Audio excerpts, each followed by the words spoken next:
Guys, ito pala yung bato na nakuha namin dun sa may falls, dun sa buktas na hinuhukay namin.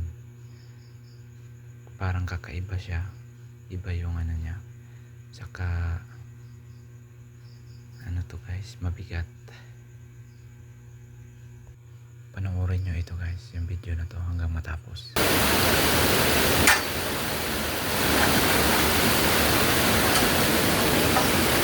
Yan o.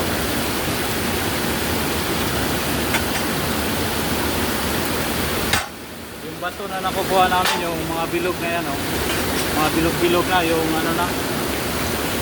Yung gaba na yung nilagay dyan sa ilalim, sa buhangin.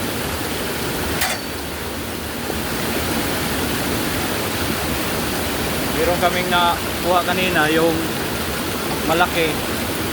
Naka ano to, yung nakasakto lang sa butas ito. Yan, yung malaki na yan. Parang kumikinang yung ano niya. Ito. Saka mabigat. Yan o. Mabigat. Iba yung ano niya. Ahora dadalhin namin to.